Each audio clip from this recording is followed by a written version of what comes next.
قسمت تھی، road accident میں مر گیا قسمت تھی، خودکشی کر لی قسمت تھی، نصیب میں لکھا تھا. ایک ون سائیڈڈ دیکھ رہے ہیں، ایک ہی طرف نظر ہے، تصویر کا دوسرا رخ دیکھ ہی نہیں رہے. کیا ہوگا قسمت میں لکھا ہوا ہونے کا کیا مطلب ہے؟ کہ جو کچھ اس شخص کے ساتھ ہو رہا ہے وہ لوح محفوظ پر لکھا ہوا ہے.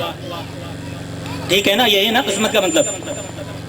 ہاں جی صاحب، یہی مطلب ہے نا کہ جو کچھ کسی شخص کی زندگی میں ہوگا وہ سب کچھ اللہ کو پتا ہے. ٹھیک ہے، سب کچھ چونکہ اللہ کے علم میں ہے لہٰذا اس نے لوح محفوظ میں لکھ دیا ہے. تو اب جب اس نے لوح محفوظ میں لکھ دیا ہے تو جو کچھ اس نے لکھا ہے ویسا ہی ہوگا. یہ بات تو بالکل صحیح ہے کہ جو کچھ اس نے لکھا ہے ویسا ہی ہوگا. تو پھر بات اٹک کہاں رہی ہے؟ جب اس نے جیسا لکھا ہے ویسا ہی ہوگا تو پھر خرابی کہاں آ رہی ہے؟ خرابی وہاں آ رہی ہے کہ ہم تصویر کا ایک رخ دیکھ رہے ہیں، دوسرا رخ دیکھ ہی نہیں رہے. جب ہم یہ دیکھ رہے ہیں کہ اس شخص کو قتل کیا گیا ہے، اس کی قسمت میں یہ لکھا تھا. مثلا چلیں وہ جو روڈ ایکسیڈنٹ میں مارا گیا اس کی قسمت پڑھ لیتے ہیں تھوڑی سی، کیا لکھی گئی ہے. اس کی قسمت میں لکھا ہے کہ یہ خالد جو ہے یہ 2:50 پر اپنے گھر سے نکلے گا، پرانے آباد سے 2:50 پر نکلے گا اور ٹھیک 3 بجے وہ خیرپور اور لاڑکانے والے پل پہ پہنچے گا اور ٹھیک 5 منٹ کے بعد 3:05 پہ ایک وڈیرے کی آتی ہوئی پڑاڈوں سے ٹکرا کے اس کے پرخ چڑھ جائیں گے اور ٹکڑے ٹکڑے ہو جائے گا اور مر جائے گا اور ختم ہو جائے گا. یہ لکھا ہوا ہے لوح محفوظ پہ. ایسے لکھا ہوگا نا، 2:00 پہ یہ ہوگا، 2:00 پہ یہ ہوگا، 2:00 پہ یہ ہوگا، 3 بجے یہ ہوگا، 3:05 پہ یہ ہوگا. اس وقت اسے نہلایا جائے گا، اس وقت دفنایا جائے گا، اس وقت دفن کیا جائے گا. ماں ایسے روئے گی، باپ ایسے بین کرے گا، بھائی ایسے چیخیں گے، بیوہ اس طرح پریشان ہوگی، بچے ایسے رولیں گے. سب لکھا ہوگا. آج تک کسی نے آپ کو یہ نہیں بتایا کہ دوسری طرف بھی کچھ لکھا ہوا ہوگا، بس ایک ہی طرف لکھا ہوا ہوگا. ارے بھائی جس کی گاڑی سے ٹکرا کے مرا ہے اس کی قسمت کا خانہ خالی ہے کیا؟ وہ کوئی نہیں دیکھ رہا کہ اس کی قسمت میں بھی تو کچھ لکھا ہوگا کہ یہ 2:50 پر وڈیرا اپنی اتاق سے نکلے گا 15-20 آدمیوں کا قافلہ لیے ہوئے اور اتنے منٹ پر وہاں آ کر یہ اسپیڈ اپنی گاڑی کی زیادہ کرے گا اور اس کی اسپیڈ زیادہ کرنے کی وجہ سے وہ بیچارہ یتیم آدمی چھوٹی ٹوٹی پھوٹی موٹر سائیکل پر اس کی گاڑی کے نیچے آ کے مر جائے گا. قاتل کی قسمت میں بھی تو لکھا ہوا ہوگا نا. تو اس نے اپنی قسمت کا لکھا پورا کر دیا، اس نے اپنی قسمت کا لکھا پورا کر دیا. پکڑ کیوں رہے ہو؟